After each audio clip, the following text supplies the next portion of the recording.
to think, John James, dude, you must be so talented. You must be so clever. You must be so smart. People used to look at my lifestyle, living, I guess, a successful dream. They used to say, John James, the moment your incredible, handsome, bald head, the moment you came into this world, your parents must have looked at you. Oh, incredible, handsome, bald, chubby baby. You have a great purpose and a plan for your life. You're going to reach millions of people around the world. Now, folks, I've got to tell you, that really sounds nice and it sounds lovely, but it couldn't be further from the truth. Actually, I'm from a very abusive family, a very destructive family. My family was torn apart when I was very young. Mum and Dad walked out. We were abandoned as kids. I had 6 brothers and sisters. I never really knew them. Growing up as a child, I was sent to live with a relative, with an aunt. I was separated from my other brothers and sisters. Now, academically, school wasn't an enjoyable experience for me like it is for all of you. I was expelled, kicked out of every school I ever attended. Basically, whenever I was at school, a lot of the times it was because local authorities or some adult figure or the police found me somewhere else and they gave me a free car ride back to school. Almost every day of my life as a child growing up, I heard these words yelled at me. John James! You're such a loser. You're useless. John James, you will never amount to anything in life. There's no hope for you. The sad thing about that is when you hear those words yelled at you, shouted at you, said about you almost every day of your life, you actually start to believe them and they start to shape your DNA, the way you view yourself. I can remember being a kid, young teenager, having no sense of value, no sense of worth, no sense of purpose, no sense of vision, no sense of hope for the future. But something amazing happened to me at the age of 15 in this little town in the middle of Nowhereville in Australia. I call that town Loserville. I met this guy in the street one day and he was a youth worker. They'd come to this town to work with problem kids, dysfunctional kids, reject kids, loser kids. And I'm like thinking, dude, pick me, I qualify for all of those. Over the next several months, this young youth worker had the most profound influence on my life. For the first time, I met somebody that when they looked at me, the first words out of their mouth weren't, you're useless, you're nothing, you're hopeless. But this guy had the ability to look at people regardless of the colour of their skin, regardless of their ethnic background, regardless of their gender, their age. He had the ability to look at every single person and see that every individual is so magnificent, is so uniquely designed and created by God, that every person is valuable, every person has so much God-given potential. The influence he had on my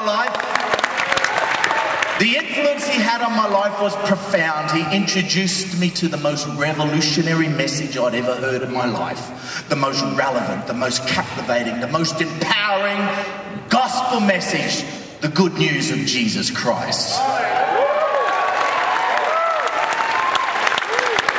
A short while later, I moved to the Sunshine Coast, a place called Mooloolaba, and one day I met another young guy and we got talking about music. This young guy's name was Peter Furler. Somewhere in the course... All right, you know my bald friend, do you? Somewhere in the course of the conversation, we thought it would be brilliant to be in a band and bring the good news, what we have, this faith, through music. And myself personally, I thought to myself, could you imagine if you're in a band and you were famous, how much free food you would get? See, I'm Italian. I love food, you know, it excites me. Really, if you're talking about free food, then I get really excited.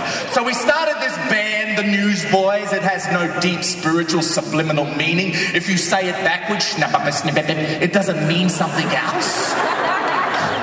I think one of us had a Good News Bible. We were all boys, put the two together. We came up with the name. That's it. Get on with it. I can't stand here tonight and say, from then on, it was a mystical, magical journey and success just fell in our lap. Yeah, right.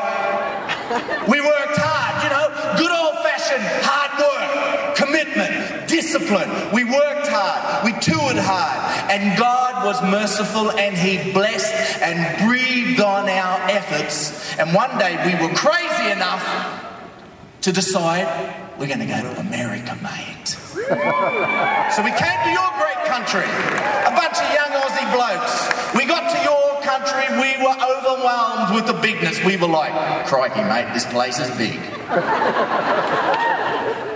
We worked hard, we disciplined, we travelled, we poured our hearts out. We had a dream and a vision to bring this gospel, the good news to this country. A relevant gospel, a potent gospel, a life-changing gospel. I can't stand here tonight and say my life's journey was a bed of roses. See, sometimes as people of faith and even as Christians, we have this mindset, you know, if I just do A, B and C, life will always go to plan. Well, I've lived long enough to know that sometimes life doesn't always go to plan. And things don't always work out how you'd hoped or you'd thought. Somewhere in my life's journey, amongst the success and the fame and the Grammy nominations and the hundreds of thousands of albums and all the money and all the applause and all the autographs and all the cheers and seeing tens of thousands of people a night influenced for the gospel of Jesus Christ, somewhere in that journey, and it never happened overnight, but somewhere amongst my success in the music industry, I began to lose my way. I began to lose what I call my spiritual equilibrium. I remember at times coming home and starting to see signs of cracks forming in my marriage, but I ignored that because, you know, I'm in this important ministry traveling around the world. I remember coming home and finding my wife at times crying because she was starting to see the signs of our marriage starting to fall apart. But don't tell anybody. I can't even tell my best mates in the band. So we do what we do, we hide the truth.